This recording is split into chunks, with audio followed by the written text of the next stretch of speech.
Hello. Today we're going to talk about the election of 1800.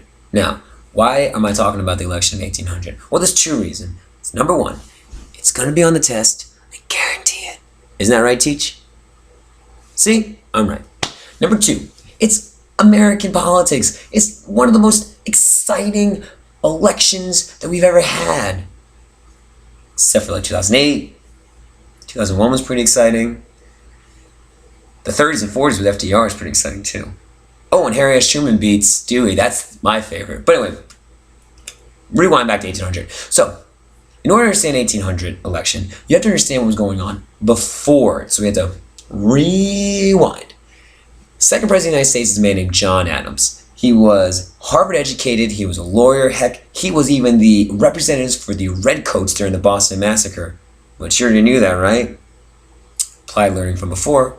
Now, he was also in the Constitutional Conventions, a signer of the Constitution, vice president, and now he's our second president of the United States. He is in this political group called the Federalist. Now, an easy way to remember the Federalist, if you are a Federalist, you like federal or national government. Now, the Federalists are the founding political party of this nation. We have George Washington as a Federalist. We have Alexander Hamilton as a Federalist. We have John Adams as a Federalist. We have all these people as Federalists. The Congress is Federalist now, etc., etc. Now, John Adams has two major problems in his presidency. The first one is the XYZ affair. Now, the XYZ affair is between France and America. What happened was France had this little revolution where a couple people lost their heads, and then about 16,000 people lost their heads.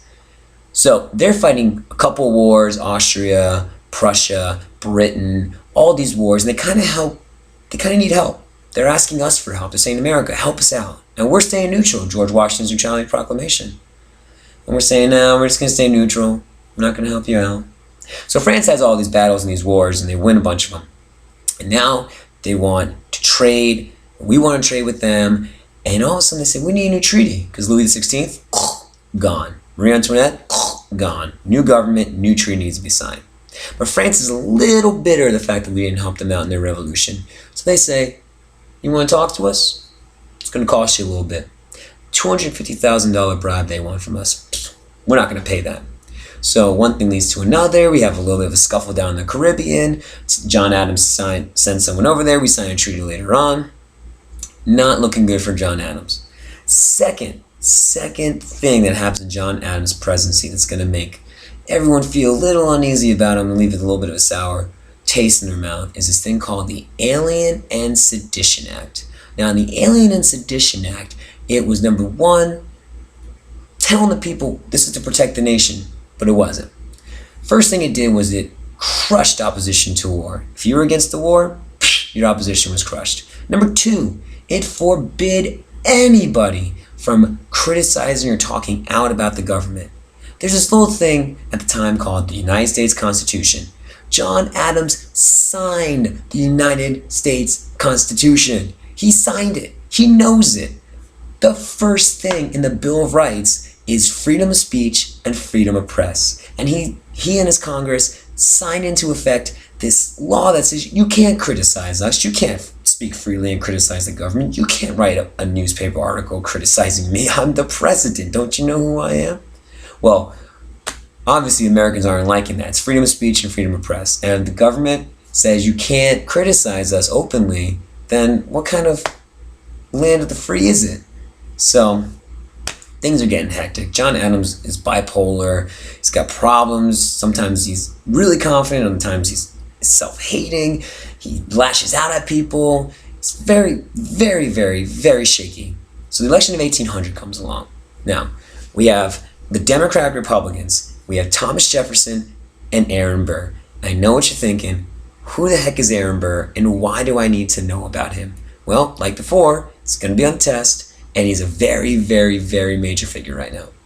So, Thomas Jefferson, Aaron Burr for the Democratic Republicans. Federalist, John Adams, the incumbent, and then Charles C. Pinckney. Is that the same Charles Pinckney from the Pinckney Treaty? No, somebody else. Now, the election happens, and it's not even close. The Federalist not that popular. John Adams and Pinckney don't even come close. Gone. Not even in the running. It all comes down to Thomas Jefferson and Aaron Burr, both Democratic Republicans, and both even at 77 electoral votes apiece.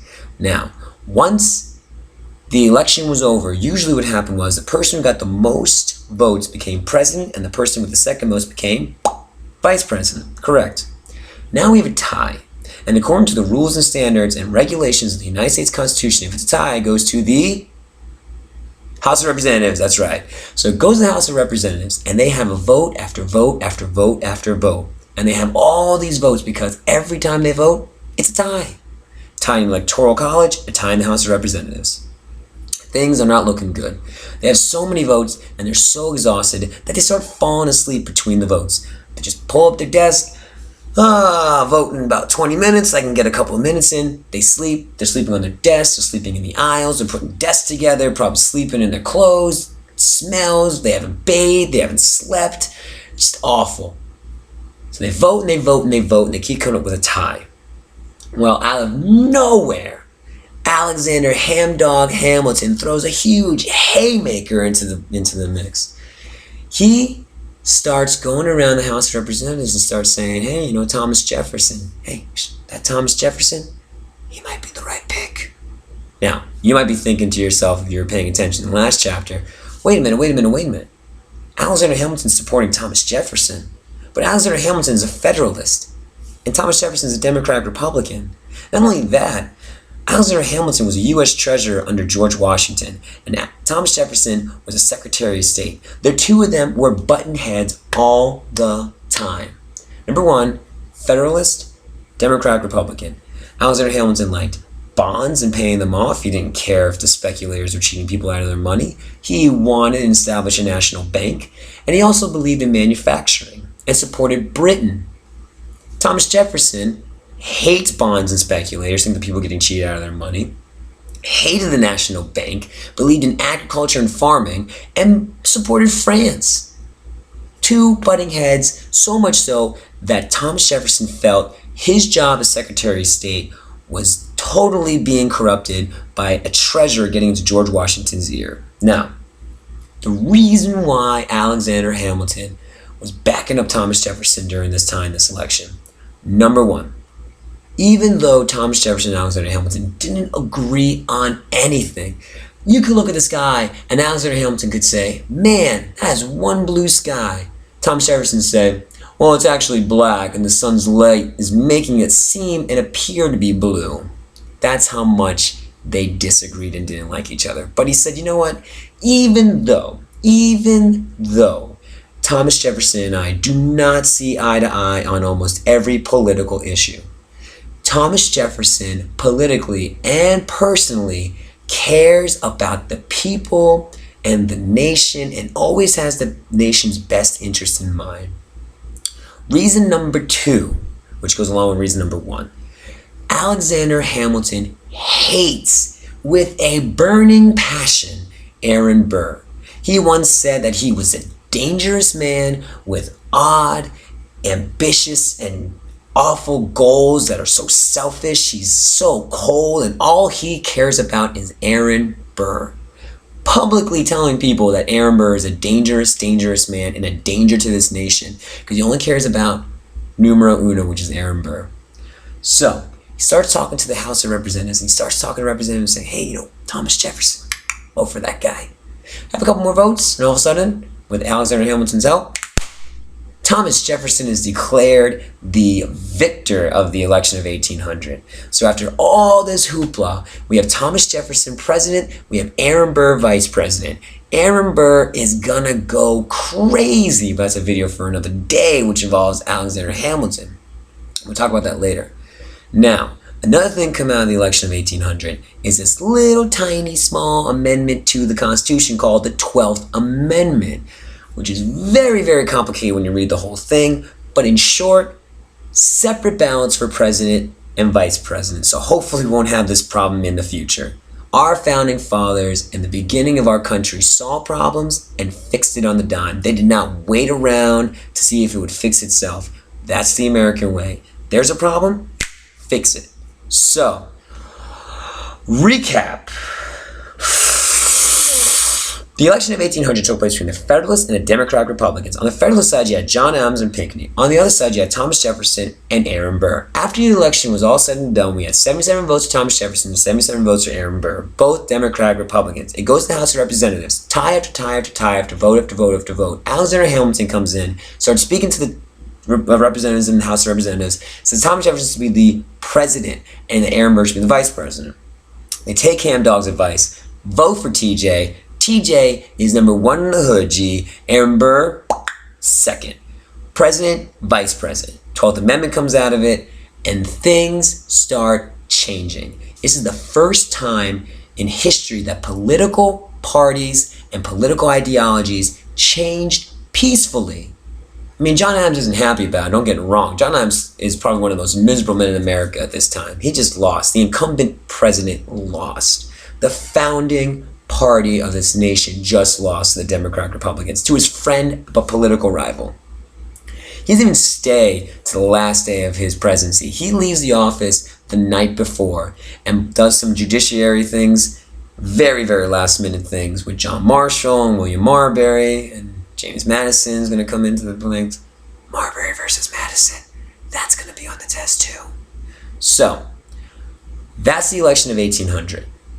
Thomas Jefferson is going to come in and he's going to show not only the nation, but he's going to show the world what new ideas and new creative thinking and small government can do to change a nation.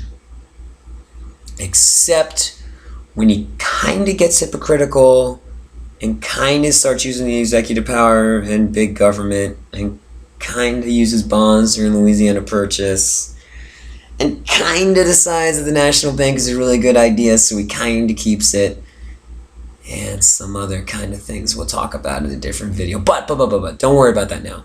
All you need to know is the election of 1800, one of the most exciting, riveting tales of political history, and not only political history, but American history. So I hope and earnestly wish and hope that you learned something out of this video. And you in the back, get your head up, your eyes open, and your ears open. It's like the third time today the teacher had to tell you to get your head off the desk.